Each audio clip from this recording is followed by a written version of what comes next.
चला, नमस्कार विद्यार्थी मित्रांनो.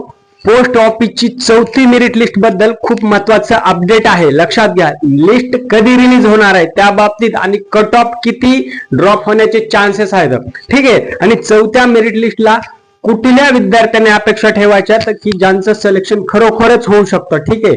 कारण सिलेक्शन चौथी आणि मे बी लागली तर पाचव्या लिस्ट बद्दल सुद्धा आपण शेवटी बोलणार आहोत. त्यामुळे व्हिडिओ नक्की शेवटपर्यंत पहा.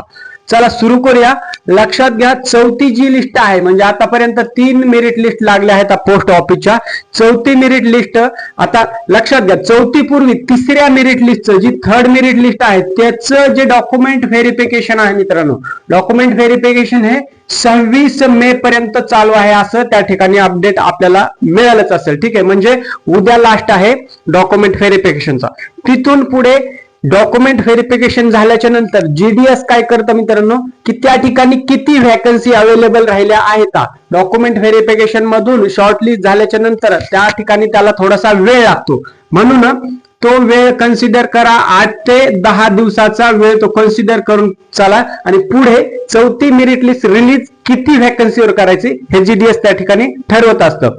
म्हणजे उद्यापर्यंत तिसऱ्या मेरिट लिस्टचं डॉक्युमेंट व्हेरिफिकेशन कंप्लीट होईल. त्याच्यानंतर पुढे 8 ते 10 हार्डली 15 दिवसाचा ते टाइम घेईल जीडीएस की चौथ्या लिस्टच्या किती व्हॅकन्सी शिल्लक आहेत. आणि चौथी लिस्ट मित्रांनो साधारणपणे 16 जून पर्यंत लागण्याची शक्यता आहे. ही टेंटेटिव्ह डेट आहे, परंतु तुम्ही कधीपासून अपडेट चेक करायचा आहे, जूनच्या फर्स्ट वीक हा अपडेट सुरू करायचा आहे चेक करण्यासाठी. ते 15 ते 16 जून पर्यंत या दरम्यानच मित्रांनो तुम्हाला 1 ते 16च्या दरम्यान जीडीएस ची पोस्ट ऑफिसची चौथी मेरिट लिस्ट लागण्याची दाट शक्यता आहे. हे जे आहे मागच्या म्हणजे फर्स्ट सेकंड अँड थर्ड लिस्टच्या याच्यानुसार कॅल्क्युलेशन नुसार अंदाज काढलेला आहे. परंतु एक म्हणजे जूनच्या पहिला आठवडा किंवा 15 जून पर्यंत चौथी मेरिट लिस्ट येण्याची दाट शक्यता आहे. परंतु तुम्ही म्हणाला आता याला सुद्धा 15 वेळ आणखी दिवस कशाला, परंतु लक्षात घ्या हा तुमच्यासाठी गोल्डन चान्स आहे 15 दिवसाचा. का? कारण की चौथी मेरिट लिस्ट ज्यावेळेस लागेल मित्रांनो त्यावेळेस तुमचं डॉक्युमेंट व्हेरिफिकेशन साठी जसा रेग्युलर पहिल्या दुसऱ्या आणि तिसऱ्या लिस्टला वेळ मिळाला तसा जास्त वेळ या ठिकाणी मिळणार नाही मित्रांनो. म्हणजे चौथ्या मेरिट लिस्टला डीव्ही साठी वेळ कमी मिळणार आहे मित्रांनो, लक्षात घ्या. आणि तसंच होणार आहे. ठीक आहे. तुम्ही त्यामुळे काय करायचं, तुमचं जे काही डॉक्युमेंट्स असतील ओरिजिनल डॉक्युमेंट सर्व फाईल रेडी करून ठेवा. आणि हो, तुम्हाला जर आणखी डॉक्युमेंट्स बद्दल कोणाला माहित नसेल तर फक्त डॉक्युमेंट कमेंट करा. तुम्हाला लागणारे डॉक्युमेंट व्हेरिफिकेशन साठी सर्व डॉक्युमेंट्स तुमच्यापर्यंत पोहोचून जातील मित्रांनो. ठीक आहे. आता चौथ्या मेरिट लिस्टला टाइम कमी मिळणार असल्यामुळे डॉक्युमेंट्सला तुम्हाला काय करायचंय, अगोदरच डॉक्युमेंटची प्रिपरेशन साठी वेळ आहे आतापासून 15 दिवसाचा, 10 ते 15 दिवसाचा. ठीक आहे. त्याच्यामुळे सर्व डॉक्युमेंट्स रेडी करून ठेवा. हे झालं जीडीएस म्हणजे पोस्ट ऑफिसच्या चौथ्या मेरिट लिस्टचं सर्वात मोठं अपडेट कधी रिलीज होणार. कारण खूप जण व्हायबल होतात आता, अंत त्यांचा त्या ठिकाणी पेशन्स राहिले नाहीत विद्यार्थ्यांना. लवकर जॉईन व्हायचे, लवकर प्रोसेस कंप्लीट करायचे आणि व्हायला पण पाहिजे. चला नेक्स्ट पॉइंट आहे या ठिकाणी. आता चौथी मेरिट लिस्ट रिलीज तर होणार आहे, 100% येणार आहे हे तर कन्फर्म झालं. पण त्या ठिकाणी कट ऑफ किती जाऊ शकतो, कारण कट ऑफच तुमचा गेम चेंजर असणार आहे. त्या ठिकाणी कट ऑफ वर तुमचं डिपेंड आहे सिलेक्शन तुमचा कट ऑफ वर 100% डिपेंड असणार आहे मित्रांनो. म्हणून तुम्ही आता कॅटेगरीमध्ये असाल, OBC, open, PWD, SC, ST. ठीक आहे. त्या कॅटेगरीनुसार कट ऑफ किती लागेल अंदाजित, जसं की पहिल्या दुसऱ्या आणि तिसऱ्या मेरिट लिस्टचा कट ऑफ जो percentage drop cut off percentage आहे त्याचं अनालिसिस करून अंदाजित सांगतो. त्याच्यामध्ये प्लस मायनस मागे पुढे होऊ शकतं. तत्पूर्वी तुमच्या किती पर्सेंटेज आहेत ते एकदा कमेंट मध्ये सांगायचे, जेणेकरून तुमच्या चौथ्या लिस्टला चान्स आहे का नाही ते कळेल. आता जर तुम्ही ओपन कॅटेगरीमध्ये असाल तर 85 ते 92 पर्यंत टक्केवारी ज्यांना आहे त्यांना या ठिकाणी आशा म्हणजे होप धरू शकता तुम्ही. ठीक आहे. तुम्ही आशा करू शकता की तुमचं चौथ्या लिस्टला होण्याचे चान्सेस आहेत. आता हे कशावरून आपण बोलतोय लक्षात घ्या. चौथी लिस्ट लागल्याच्या नंतर लागली तर 5वी लागेल. ठीक आहे. त्याच्यावर आपण पुढे बोलूयात, 5व्या लिस्टचा विषय पुढे घेऊया. परंतु 85 ते 92च्या म्हणजे 85 प्लस ज्यांना पर्सेंटेज आहेत त्यांचा या अगोदरच्या लिस्टमध्ये नंबर लागला नाही तर या ठिकाणी त्यांना मे बी चान्स होऊ शकतो, परंतु तुमचं नशीब असायला पाहिजे की तुम्ही ज्या ठिकाणी प्रेफरन्स दिलेला आहे तेथील व्हॅकन्सी भरल्या गेल्या नसायला पाहिजे. जर भरल्या गेल्या असतील व्हॅकन्सी तर तुम्हाला 92 94 असून सुद्धा उपयोग नाही, कारण की तुमचं त्या ठिकाणी सिलेक्शन होणार नाही. जीडीएस तुम्हाला दुसऱ्या व्हॅकन्सीवर त्या ठिकाणी प्रेफरन्स देत नाही सध्याच्या अपडेटनुसार तरी. जर जागा भरल्याच नाही तर मे बी पुढे तुम्हाला मिळू शकतं. ठीक आहे, चला हे झालं ओपन कॅटेगरीचं. मित्रांनो तुम्ही आता जर ओबीसी कॅटेगरी मध्ये असाल साधारणपणे 80+ ज्यांना पर्सेंटेज आता 80+ ते 90 पर्यंत, तर या ठिकाणी त्यांना चान्स मिळू शकतो. आता तुम्ही म्हणाल 80 वर कट ऑफ ओबीसीचा 100% ड्रॉप या ठिकाणी होऊ शकत नाही. डायरेक्टली 80 नाही येणार मित्रांनो.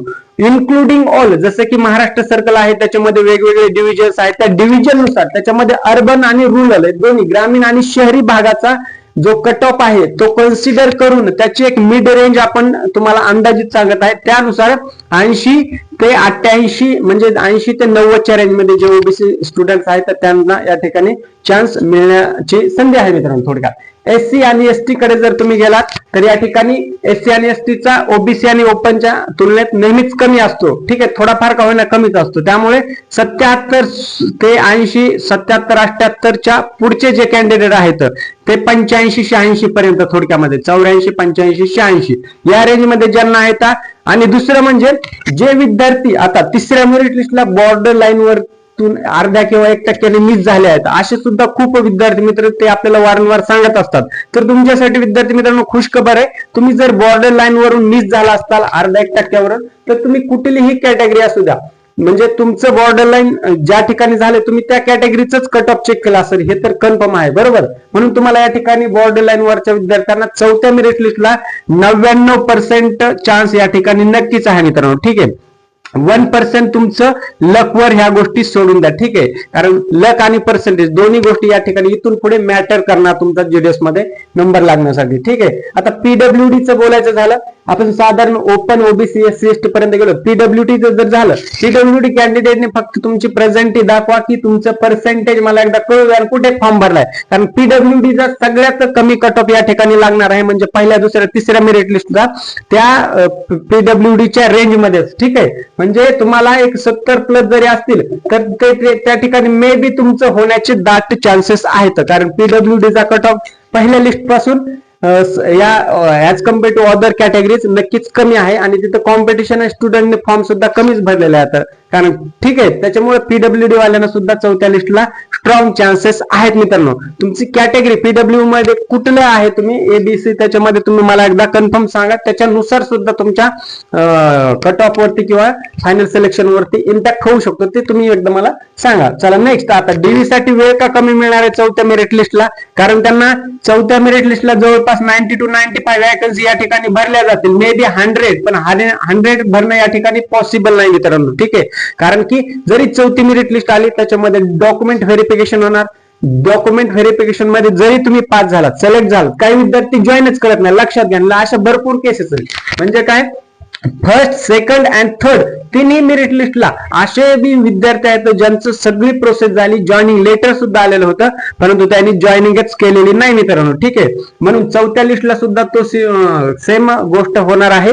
चौथ्या मेरिट लिस्टला डॉक्युमेंट व्हेरिफिकेशन नंतर तुम्हाला वेळ कमी याच्यासाठी दिला जाणार आहे, कारण की 5वी म्हणजे मे बी सप्लिमेंटरी लिस्ट लागली तर त्याच्यात सर्व जीडीएसचा जो भरती आहे जीडीएसची ती 100% त्यांना क्लोज करण्याचं त्यांचं मे बी टार्गेट असू शकतं. म्हणून चौथ्या लिस्टला थोडा वेळ कमी मिळेल, म्हणून डॉक्युमेंट फाईल तुम्ही सर्वांनी व्यवस्थितरित्या रेडी करून ठेवा. ठीक आहे, तयारी काय करायची तेच आता सांगितल्याप्रमाणे सर्व डॉक्युमेंट रेडी ठेवायचे. आणि दुसरं काय, तुमचे डॉक्युमेंट व्हेरिफिकेशन मध्ये किंवा डॉक्युमेंट्स मध्ये काही प्रॉब्लेम असेल तर प्रॉब्लेम मला सांगायचं, त्याच्यावर सोल्युशन तुमच्यापर्यंत पोहोचून जाईल. आता सप्लिमेंटरी लिस्ट लागेल का, म्हणजे 5वी मेरिट लिस्ट मागचा ट्रेंड पाहता, मागच्या जीडीएस भरतीचा ट्रेंड पाहता, पहिली दुसरी तिसरी चौथी 5वी 6व्या लिस्ट पर्यंत याच्या अगोदर लिस्ट लागल्यात महाराष्ट्र सर्कलसाठी. ठीक आहे, परंतु त्या ठिकाणी मॅटर करतं की जागा किती होत्या, विद्यार्थी कसे रिस्पॉन्स करत होते आणि कट ऑफ किती लागत होता, ह्या 2-3 गोष्टी येतात, त्याच्यावर मेरिट लिस्टची ही नंबर किंवा संख्यावारी ठरत असते मित्रांनो. ठीक आहे, म्हणून चौथ्या मेरिट लिस्टला काही विद्यार्थी ड्रॉप होतीलच नक्कीच, म्हणून जीडीएस ला काही करून 5वी मेरिट लिस्ट लावाच लागेल. त्याला सप्लिमेंटरी लिस्ट म्हणून ते मे बी रिलीज करू शकतात. या ठिकाणी 5व्या नंतर चान्सेस कमी असणार आहेत मित्रांनो. आता तुम्ही जर 5व्या मध्ये पण सिलेक्ट नाही झालात तर 6व्याची वाट पाहत असाल तर 6वी लागली तर लागेल किंवा लागूही शकणार नाही. म्हणून अजून तुम्हाला 4थ्या आणि 5व्या मेरिट लिस्ट मध्येच तुमचं जीडीएस मध्ये करिअर सेट करण्याचा शेवटचा थोडक्यामध्ये चान्स म्हटला तरी चालेल.